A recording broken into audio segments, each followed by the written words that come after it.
So I wanted to talk a little bit about the rise of therapeutic forms of communication and thinking, which have kind of emerged in like the post-war era, starting in the 60s.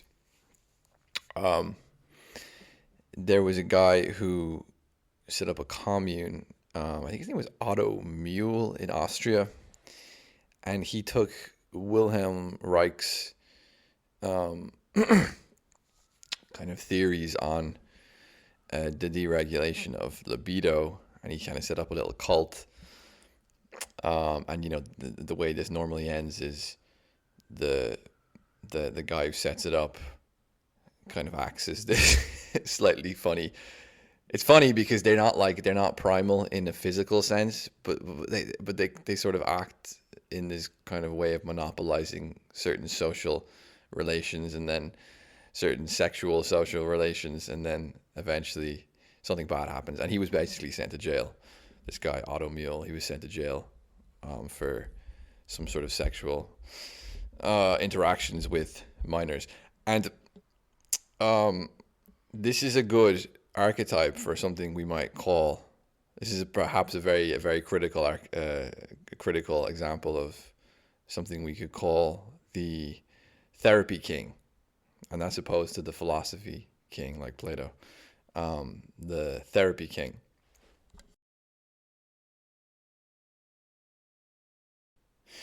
You can also think of Edward Bernays, who was Freud's nephew, who took Freud's theories. I'm not saying he understood them in a very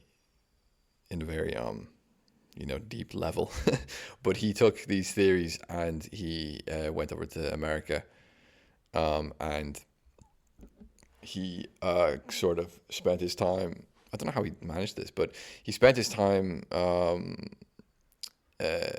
sort of mingling with the most powerful people in the world from government and business, and offering sort of this new updated propaganda and marketing services to them in order to help them in their kind of propaganda campaigns and almost psyops. You could nearly think of some of this stuff as psyops. Like he was involved in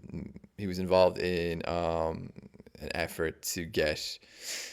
It was either to get America into World War I, or maybe that's too early. I think it could have been something to do with South America, an effort to get the U.S. military involved in something that was happening in Latin America, in which there was a government that wasn't going to be cooperative with the economic interests of the U.S. and so on. So um,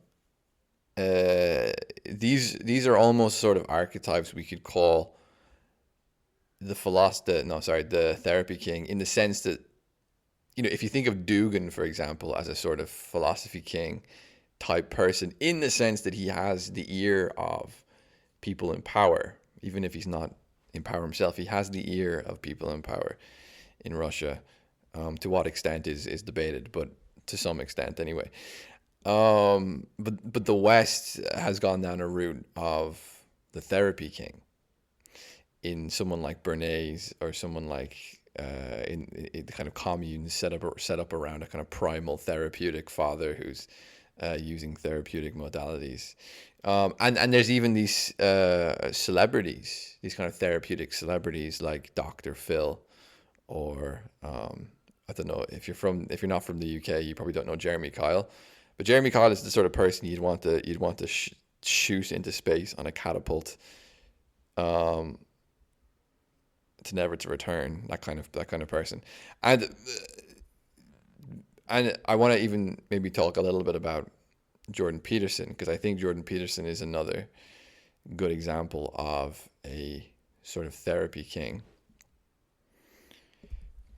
Um, and to understand this properly, I think we also have to bring in not only let's say, the expansion of therapeutic modalities into areas which isn't just dealing with like an individual's personal um, symptoms to do with, depression or anxiety or physical, psychosomatic symptoms and all this stuff.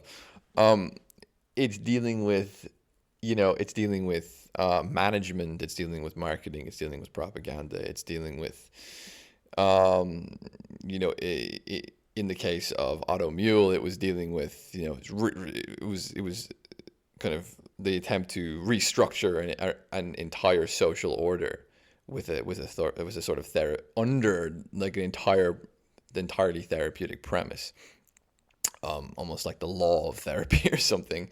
And uh, you see, we need to think about this as being somewhat symbiotic with new media technologies. Um, and if you take Jordan Peterson as an example here, I think he's a good example. Although he's certainly a therapy king who's trying to deal with the problems which the progressive expansion of therapeutic and psychiatric modalities has already set forth for him. So, for example, when you're talking about being sensitive to people who were traumatized, or you should refer to them with this pronoun or that pronoun. You're, trauma, safe spaces. This is all emerging from the fusion of thinking about our social and political reality through a kind of therapeutic modality. You can think about it. If you watch the documentary series Century of the Self with Adam Curtis, I think they go through some of this stuff, where they were trying to fix race relations under a therapeutic kind of group therapeutic form. If you get people to express their racial bigotry towards each other, or you get them to try to express their personal traumatic subjective experience at being a minority or something, that this is going to help kind of reconcile and create harmony between the races. And this was obviously a complete disaster, and any attempt to do this is obviously being a complete disaster, because racial tensions are getting worse and worse and worse through this sort of therapeutic form. So I'm going on a tangent. I don't want to forget about speaking about Jordan Peterson. So Jordan Peterson is, we can say, trying to like combat and trying to treat, we can nearly say, the exaggerated symptoms of this exaggerated therapeutic modality and therapeutic thinking, where we expand these modalities to areas beyond just an individual in a clinic dealing with personal issues and so on and so forth. He's responding to that, but he's responding to it through a therapeutic thinking and a therapeutic form itself. I think you can best see this in his kind of more recent videos and interviews, where he does these long form interviews with various different people, about various different topics. And a lot of these people are interesting, a lot of these topics are worth talking about, a lot of these he's quite a good interviewer, actually. But you can't, if you watch it, you can't help but feel there's this kind of vibe that he's in the clinic, that he's in a therapy session when he's talking to these people. It often gets a bit almost awkward, like, because you feel like the person is in a therapy session, and the sort of questions he asks would strike you as the sort of questions a therapist might ask. And this is obviously strange, because this is also a media product. This is also a part of a media product. It's often a form of self-promotion. If someone's selling a book, for example, I don't know if you recently saw Prince Harry did this long form recorded publicly, on the internet, recorded therapy session with Gabor Mate, who's like this kind of psychiatrist and kind of public intellectual. who's another therapy king, we could say, and but this was also a book promotion because he's written a book recently. So people are doing book tours as therapy sessions now. I mean, this is insane. I think Freud would literally like come back and shoot all these people or something, like, because this is like the level of sort of usury. I'm thinking of Jesus here going into the temple and throwing over the tables. There's a kind of usury, isn't there? There's something insidious about it, and there's sophistry in the philosophical context is what we could call this. This is a kind of therapeutic sophistry going on, and and like, to be fair to Jordan Peterson, I think that he's well intended and everything, but I was watching an interview with this young girl who had done trans procedures, and then had reverted back to being a girl, and she, it's a very long form interview, and she goes through the whole story, and obviously, like, this is of, to use kind of journalistic criteria, it's of public concern, because these are doctors who are performing procedures which are you know there's a political, ethical, public issue here. It's not just personal, but there is a deeply personal angle to it, because this girl's gone through it, and she's gone through it because she's had very difficult personal psychological problems, and but they're just, when you watch the interview, it does feel as if, completely as if as if it's a full-on therapy session, but again, it's being recorded, and it's also a media product. The channel is monetized, the Patreon account is open for new subscribers, and so on and so forth. Jordan Peterson is also a sort of entrepreneur of media at the same time as being a clinical psychologist and a public intellectual and all this. And you can't help but start to think of the sort of ethical problems which are going to arise from public therapeutic sessions with individuals, which are ambiguously sort of part of political promotions of certain ideologies, and are parts of book promotions and so on. And when you think of the kind of destruction of the barrier between privacy and public, between what's of public concern and what's of personal concern, if you think about how this barrier is being dissolved, you can think about how in many ways the trans issue is a product of that itself. Because I think that when people say, I have this personal identity which doesn't match the way people perceive me. So say, for example, if you're biologically a man but you identify as a woman, you have an exaggerated kind of feminine identification, but people always perceive you as being a man. They say, "Oh, he," and they treat you as if you're a man because that's what you look like.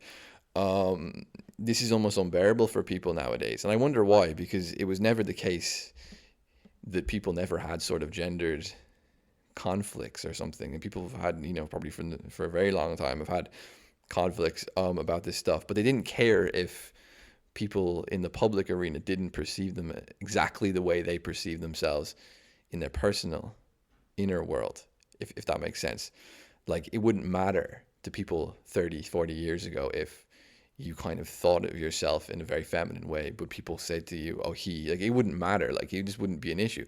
But in our society of, I think a lot of overuse of social media, there's a breakdown between what's personal for us and what's public. So when we're publishing every little aspect of our personal lives onto these public media platforms, and we're basically breaking down any sort of boundary or privacy, and mix that in with the sort of therapeutic injunction to open up and to let us in and to tell us, don't repress, don't hold anything back, don't put up any boundaries and so on.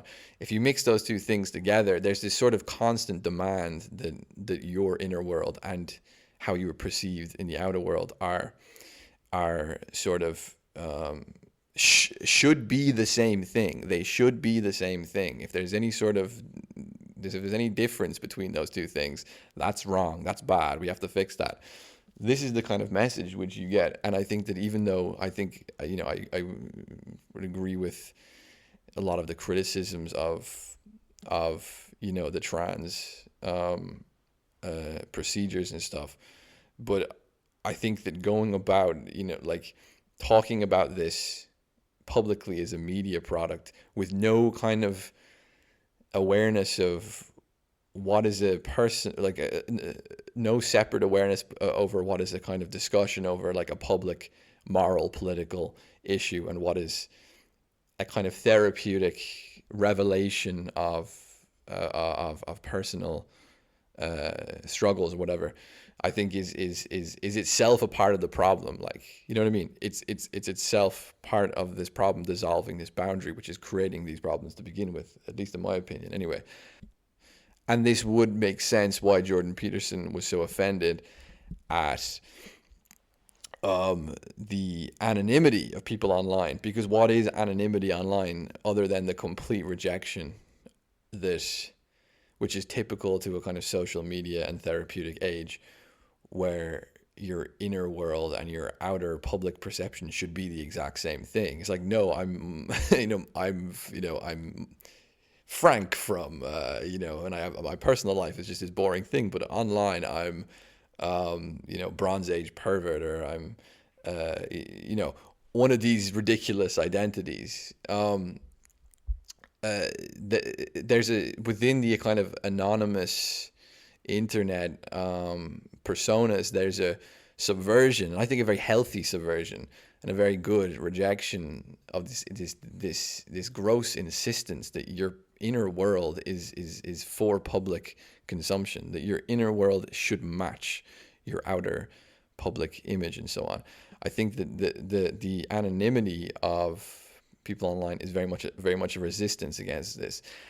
And Jordan Peterson, being a therapy king, sees this as, just like his left-wing ideological components, he's still caught into this kind of therapeutic form of thinking in which the insistence is there that you have to speak on these public platforms as what matches your inner identity, and it's very. I think that the kind of power and the function of therapeutic forms of communication are very threatened by the anon energy.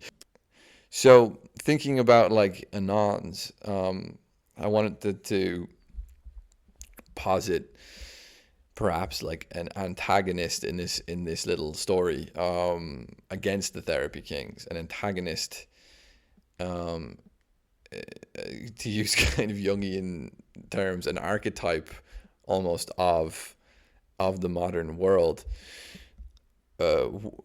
which resists, because this is what anonymity does. It resists this therapeutic sort of transparency of yourself. You have to be transparent and you have to see what's in your inner world. It resists this expressionistic self-awareness, we could say, this therapeutic form of communication.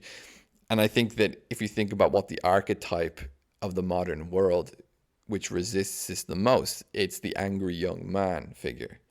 There's two films which Hollywood has produced in the past like 20 years or so, who involve the kind of economically and socially marginalized, disenfranchised, disillusioned, excuse me, angry young men who encounter therapeutic social forces. The first one is Good Will Hunting. So Good Will Hunting is like made in the early 2000s or late 90s, I can't remember, and it's the kind of optimistic, um, kind of it pushes for reconciliation. It depicts this kind of angry young man who finds, he's sort of disillusioned and angry at society, and he finds, sort of through the analyst, through Robin Williams' character, he finds his respect and his willingness to open up is, reestablished, and he's able to kind of heal, right? And I think that this is interesting because if you look at what happened at the end of this film, you have this kind of American mythology where poverty is the absolute sin of everything. It's the absolute worst crime, unbearable state of being. And his poverty, he's stuck in this kind of shitty job, and so on. But he's really intelligent, and he ends up running away, chasing some girl, a girl he met in a university. So like a well-credentialed, elite, well-educated girl. So there's the theme of hypergamy going on, of breeding upwards, marrying upwards, right? Um, so there's this kind of hypergamy theme, and like we don't know what he does when he leaves. We don't know what kind of job he's going to do. We don't know what his role is going to be in society or anything. Um, but we know that he gives up his shitty manual labor job because that's terrible. That's not what smart people should be doing, and so forth. Um, and there's this, yeah, there's this kind of theology of social mobility. I think that the film expresses. The therapeutic process is is is is a form of, uh, is is a release, right? It's a release, not of sexual energy, not of aggression, not of, anything primordial. It's a release of social mobility, which is kind of pathetic, and, um, because it's pathetic, because because we don't know what he does. Like, he just drives off, and he's an angry man with a society. He's at least in a society. He lives in a specific place which he was brought up in, and so on. Um, he goes from being an angry man in a society to being a therapeutically relieved man with no society. He just drives off on a car, on a motorway, in this isolated car, like, vehicle, just atomized. Um, we have no idea what happens next. Okay, so compare this, and so this is my kind of criticism of it, but it's supposed to be this optimistic, hopeful film, right? Um, and compare this with the Joker that was made in 2019. The Joker also depicts, this kind of white trash, we could say, figure, economically, socially marginalized young man, angry.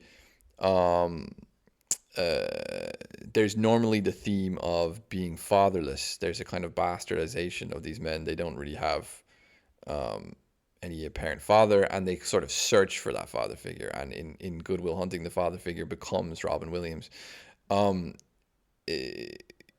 in Joker, you have this pretty much this exact same theme. Um, Very similar. Obviously, the tone and the cinematic style and the dialogue and the soundtrack, everything is so different. But if you think about it just in terms of its kind of historical, commentary and its social commentary, it's pretty much the same film. Um, Angry, disillusioned young man.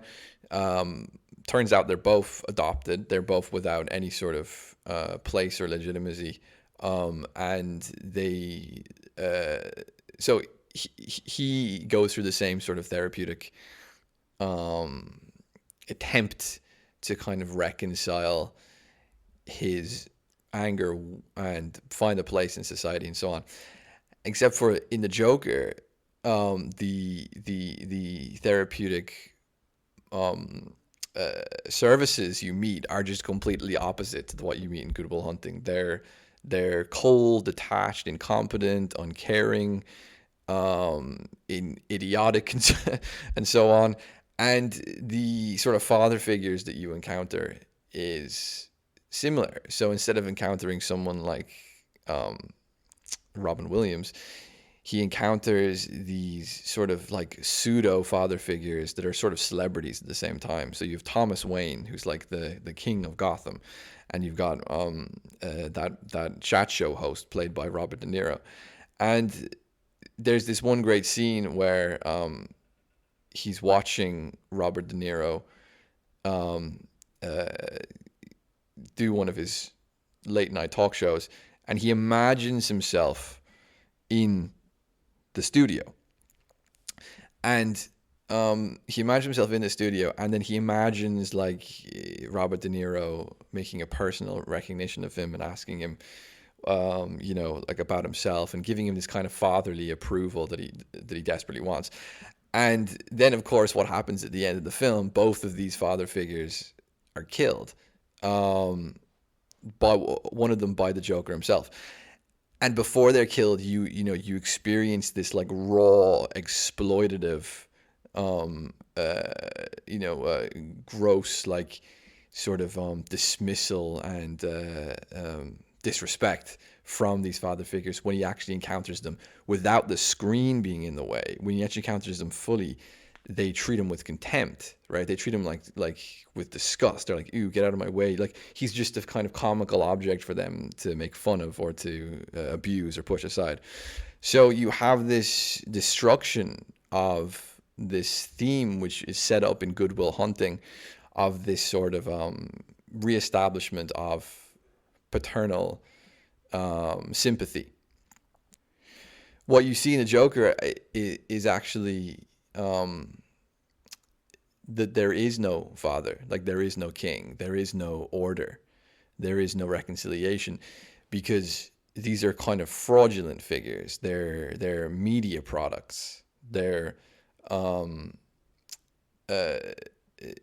his in the film, the Joker, Arthur Fleck, his mother has this sort of like completely delusional, sick relationship with her television. She watches Murray the whole time, and she has this delusional narrative about being about Thomas Wayne, who's going to save them all, and he's going to come and help all the people who were impoverished and so on. So when he kills Murray, he's really, there's a misreading of this, which some conservatives could do, which is that, this is like a rebellious killing of the father figure. No, this is more like Hamlet. This is more like Claudius. Like this fake father figure, this like exploitative simulacra of the king, of the true father figure, who needs to be killed, who needs to be murdered in order for this like false, exploitative reconciliation to, not real reconciliation, but kind of the illusion of reconciliation to be overcome.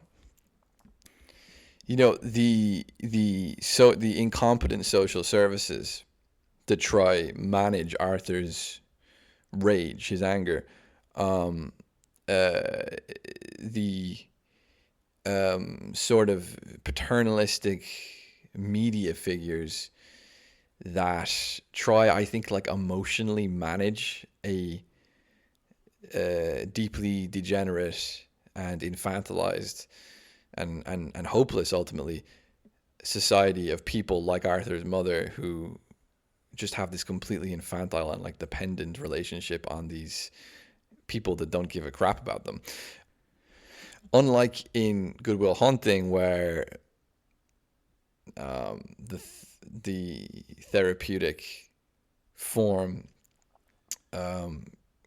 gives hope and reconciliation, in the Joker, I think it's much more honest. It fails, right? It completely fails. In the end, the only choice is to kill these frauds, these sort of pseudo simulacra father figures. The social services are hopeless; they can't do anything. And in the end of the film, of course, you have this big release The whole film in Joker, if you listen to the soundtrack, just listen to the soundtrack like on its own, it's just this giant buildup of anger. It's this giant buildup of tension from the very beginning of the film all the way through, and at the end, it's just released, and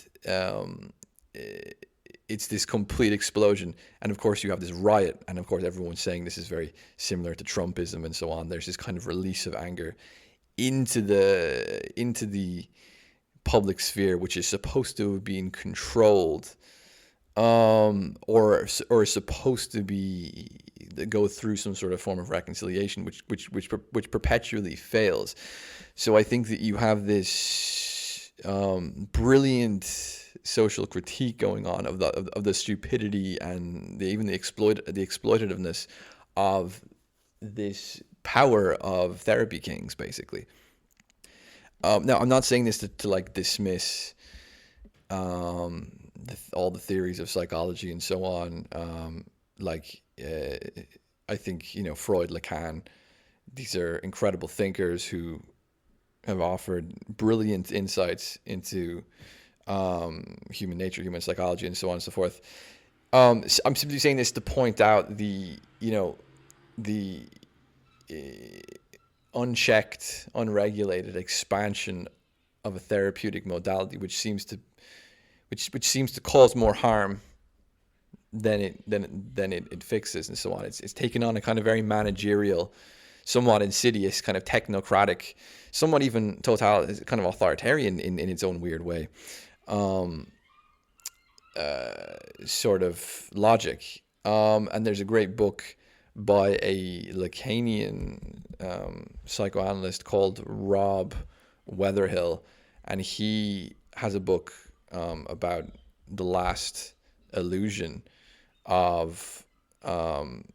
So Freud had this term about the last great illusion being religion, and he has this book which is basically the last great illusion is therapy cultures, and he tries to distinguish psychoanalysis from therapy by saying psychoanalysis is not a form of therapy. And it's a complicated argument. If you want, I'll put the link to the book in the description. If you want to get it, you can read it. But he has this one passage in it where he describes the adolescent, and he describes this kind of angry young man who goes through all these sorts of social services that try to give him this therapeutic reconciliation, and they all fail basically.